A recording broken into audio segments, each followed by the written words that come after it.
Chapter 8, Part 2, Reactions of Alcohols, Part A. Our first reactions that we're going to talk about are really simple and are almost more like properties of the alcohol, but an alcohol can act as an acid or a base. We've seen this before when we did our acid-base chapter. So for example, an alcohol can act as an acid where it has a proton to donate, and a base can use its electrons to steal that proton, which puts these electrons back onto the oxygen and creates an alkoxide. Because this is the alcohol chapter, I want to remind you that alkoxide is the term we use for the conjugate base of an alcohol. Alcohols can also be used as bases because they do have these lone pairs, and if you react them with a strong enough acid, they are capable of picking up a proton. So an alcohol can use its electrons to pick up that proton, which causes the bond between the hydrogen and the chlorine to break and creates an oxonium ion. An oxonium ion is an oxygen that has a +1 charge, typically because of an extra proton. And this would be the conjugate acid of an alcohol.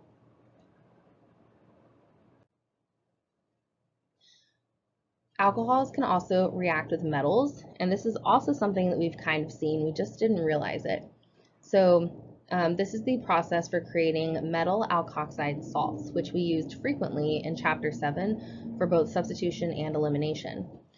So we can take two equivalents of our alcohol and react it with two equivalents of a group 1 metal, such as sodium, and what will happen is a redox reaction where the sodium loses electrons to become sodium plus, and the protons on the hydrogen end up gaining electrons to become hydrogen gas. So we end up with the metal alkoxide, a counter ion, which will not be involved in the formation of the product, and hydrogen gas. Remember, hydrogen gas is flammable, and this reaction is exothermic, so this reaction has the tendency to create very scary fires if you're not careful.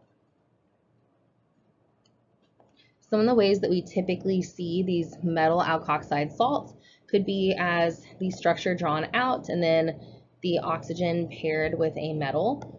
Because this is an obvious ionic bond, you're expected to know that the oxygen has a negative charge and the sodium has a plus charge.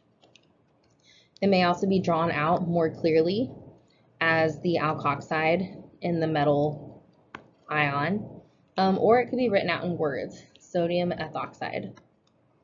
But this is why you typically see your alkoxide salts paired with the alcohol that they came from, is because typically you're not doing this exactly in a 1-to-1 ratio. So you're going to have a lot of the alcohol and a small amount of the metal, so that you're creating a metal salt that is dissolved in the alcohol. Metal salts are solids, so they are not very good for reactions typically, because you want to have your reagent and your substrate dissolved in something that they're both soluble in so they can interact. We've also seen potassium T-butoxide since we started working on elimination reactions. So you might see like T-bu-OK written out like that. You're supposed to know there's a negative charge on oxygen and a positive charge on potassium. You may also see it written out as something like tert butoxide, or called tert butoxide or T-butoxide. Alcohols can also be converted to haloalkanes. Some of these reactions are reaction mechanisms that you're already familiar with. For example, in this one, a tertiary alcohol can react with an acid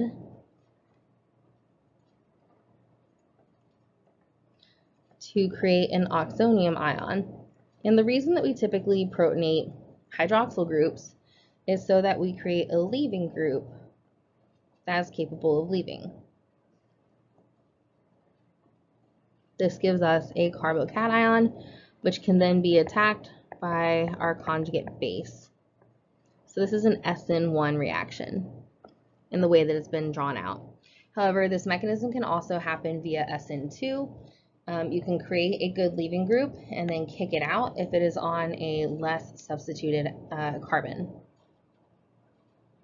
So this example below is an example of that. If we protonate this,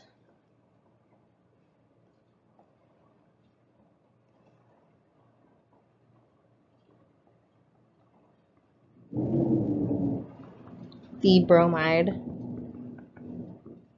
could come along and kick it out.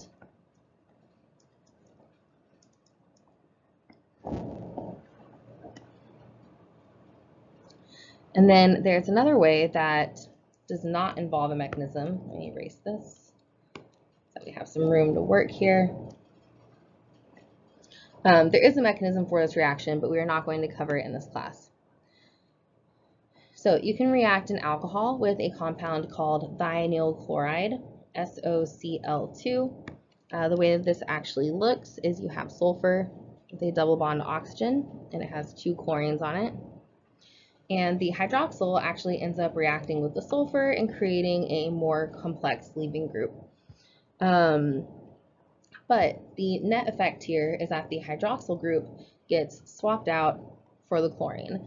And if you want to put this on a flashcard and memorize it that way, I'm perfectly happy with that.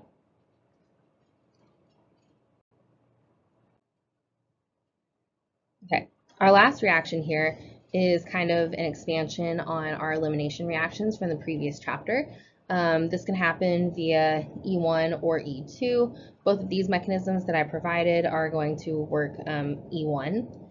So in both of these, you have a hydroxyl group. It's going to get protonated because you are with a strong acid. Notice the presence of heat. This is a big ol' hint that you are doing elimination. So I'm going to draw the mechanism once, and then you're welcome to practice on this one with the mechanism on your own time.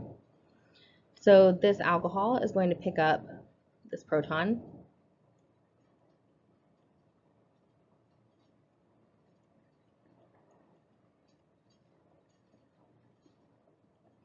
And we mentioned on the previous slide that the reason we often protonate hydroxyl groups is to turn them into a better leaving group so that they can leave.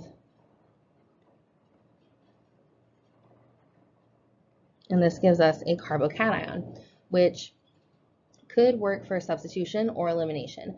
But notice that our acid here does not produce a good nucleophile as the conjugate base. Hydrogen sulfate is an awful nucleophile. It does not have, or it's really bulky, and it does not have a kind of concentrated electron density that would actually be good at behaving as a nucleophile. So what happens instead is water comes along, the water molecule that we just made, and pulls off this proton to form an alkene, giving us our product. And again, this is an E1 mechanism. Please note that because we do have a carbocation intermediate, this is going to be subject to carbocation rearrangement. So always be careful. Anytime you make a carbocation, that's always a possibility that you want to consider.